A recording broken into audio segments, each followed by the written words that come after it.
mulher de colar, é uma armadilha de Satanás. Mulher com roupa transparente, é uma armadilha de Satanás. Mulher vestida com roupa de homem, é uma armadilha de Satanás.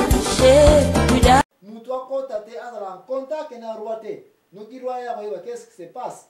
Parce que l'être ngo ruate mutu akoma ki yango. Ye moko Jezabel mutu asala ki yango. Akoma ki yango. Mama na yetu soki na no mona te mobali kutu azate me mwasa ke na jali. Papa alobaki banda lelo lupango oboza kofutelaka na $20 20 sute komi 80. Papa mutu apesinga ordre. Kuta uta ko benga na téléphone. Banda lelo sa na lo ba locataire nyonso $80 20 sute. Eh maman, mais papa no sine kondobe. Non, alobaki bon et puis mobali tango yo. Jour na ngana so yugo no so yuna changer bongo ya lupango. Mais sikoyo ko tellement moi si molima Jezabel etondi papa wana mbala moko kaka pie azasuna moya ko bate. Desu ka so ba na Kristo tozango na ndako bana moni ba kana misoyo na moni yo moni nini. Tote kango ngala moni te zela na la na ko décision so kineti esprit est calme. Ye les jambes qui sont au client. Alors que tout est comme nous. Nous avons une putain de somme. On va comprendre. Mon livre est Jezabel. Awa Jezabel ja ase yebisi muna kata lupango na kata ndako ke muntu akende ko yebisa information oyote ye déjà so kineto na akomi. Bref, mama nyoso kata ki déjà et ça les maki bongo bat basami saki na moy elanda kona sanke mokonza yeba jusque la mokonza za ko yeba makamuzo le kaka te mwasi kuna kata ki ba décision. Tribunal, jugement, ba faux témoignage et ça les maki contre Nabot babomaki babamaki babanga. Et puis ye moko mwasi tanga confirmer que akufi aye mbao na palace kolobake yo papa na bana uza zero. Okoye ko za mabele ya Nabot te mingai na elio ko za nini mabele ya nini ya Nabot. Kende ko za mabele na yo oza ko lela. Nga nenju na récupérer yango. Mobali pe oria pe sekanda aya tu na koma elekeli ye tanga yo ke Nabot akufi. Sanka eba koma pe akufeli. Mbango esemose ke oyo sikotana ngapona héritier babiloko oyo. Mama ni nayebi na soki na mona teke mutu akufi azana ebembe wana papa leki banoko bandeko ebembe bayaki déjà pa wapi buko lupango. Basala kamwana kaka na tangu mtazana hôpital bayebi ke désespoir espoir ezana ususute. Ba koti déjà na chambre. Mon mo ya Jezabel ezana batwana. Ko luka ko fouiller place partout. Wapi buko lupango signer ba ko simsusu ba ko signer na makasi. Na lo boko kuto so ezana ma malade so trembler mais ba ko signer yo signer awa. Que biloko oyo eza ya biso ya famille ya bana te. Biloko elekaki na vie ya mama oyo ya Jezabel. Molimo Jezabel eza na batu ya boy. Soko moni quelque part mutu akufa bongo famille wana libota wana bakeka mbaba.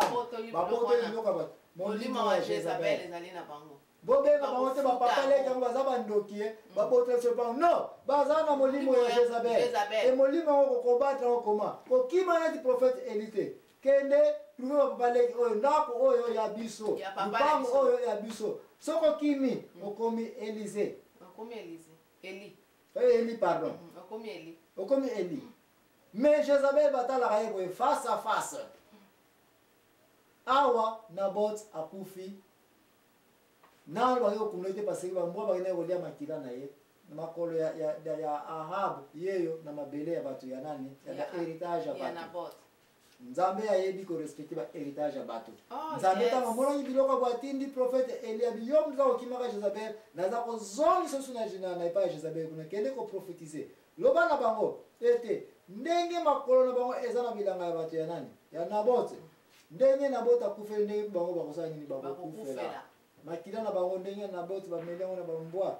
Baliango na babibania mazamba ya yepe ya bangope mwasi na bobali nde bongo bakokufela. Haleluya. Amen. De place on oza komona ete na bota mazo nani Ahab tanga zo ke information yango aleli azongi na ndako na aleli akati bilamba na apasoli bilamba na azui putulu poussière asali jeûne prière. Basa komeja kosambela na wana marge mwasi azana kilo lenga na pembeni ki epasi koza na pembeni ya mwasi o azana molimo ya Jezabel. Nzambe tanga mona yikolela ya Ahab komititisa azongi susu prophète Eli soyo kende ko yebisa ke lokola amikitisi Nzambe quel que soit masumu to salaka tozo ke na répondre sur une semaine poto apprendre ete nzambe ayebi kolimbisa masumu nyonso to salaka na mabele lisumu munene ezali te lisumu mabe muke pe ezali te lisumu ezali lisumu mais lisumu nyonso pe nzambe ayebi kolimbisa ezala obomi ezala osali nini osali tango likoba ndenge soko koyi komikisa na miso nzambe c'est tout ce que nzambe azali kosenga muto za esprit humiliation arrogance ezana mona tinate déplace nzambe alobi na prophète Eli yebisa ye alia alata azonga na vie na ye normal nakosala makambo yango parce que parole na ese bimaki déjà mais na temps na ye lisusu te nakosala na temps ya bana na ye Ahab nakoboma ye sute ndenge na nakotisa dega na bajour oyo na ndako na ye mais nakosala yango après na mbula eza koya kuna halleluya déplace oyo Ahab lisumu wana asalaki elimbisami me punition ya bamakila mbwa bakolia mabele mamani na ye na kata mabele wana kaya nini ya Jezreel ki mabele wata Nabot ekosale makaka haleluya donc nous allons répondre ce temps tokozo ma semaine prochaine tokotombola na place oyo poto yeba saga ni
vérité bandeko nanga tosili kozonga kati na émission oyo merci mingi na bandeko bazali kolandaka biso semaine oyo ça fait presque oyo 3e semaine mama Ani n'est-ce pas tozali kokendaka na émission na biso oyo la vérité na masije tali nini so mama Ani Jezabel mama oyo asilaki komona ete nkolo so alobela ye na mokanda ya Apocalypse chapitre 2 précisément 20 na église ya Thyatira kuna nde monanaki ete église yango bamonaki na misala ya Jezabel nde yango tozali kolandaka makolo ya Jezabel mpona koanalyse ndenge nini asilaki kokosila saga to désordre kati na Israel.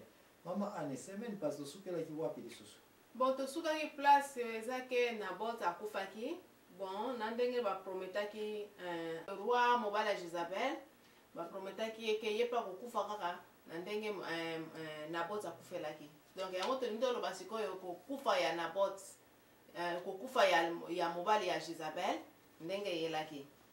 Donc na ville wana ezalaki bamikondi misato bazalaki na ville wana bavandaki bakanisi baloba desi balobi nga na moni fo tokende korécupere ville ya Gilead po ville wana ezalaki Gilead ezalaki mboka na biso me babotola biso yango fo tokende korécupere yango bakonzi yango bazalaki misato bon balobi fo tokende korécupere nini ville wana sikoyo bazali bango misato alors mokonzi oyo mosusu alobi sikoyo bino bolingi tokende korécupere ville wana malgré ezalaka ya biso est-ce que botuli nzambe mpo oyeba ke oyo tokanisi tu kosala ezali ya solo to soki nzambe azali mpuna yango to te fo totuna nanu nzambe abi bonke problème eza te bon lokola yo oboni olobi totuna nzambe bon tozalaka mpe na 400 prophète oyo esalelaka nzambe totuna ata mpona bango bayebisa biso soki nzambe alingi mpenza tokende korécupere ville na biso wana 400 prophète wana de die balobi batuni bango balobi bino baprofete biso tomoni tokende korécupere ville na biso oyo babotolaka biso yango bino bomoni nini botuna nano bosambela botuna nzambe soki nzambe alingi tosala yango to tosala yango te de wakati prophète wana bazali kosambela lobi oke nzambe alobi eza ya solo tokoki kokende korécupere ville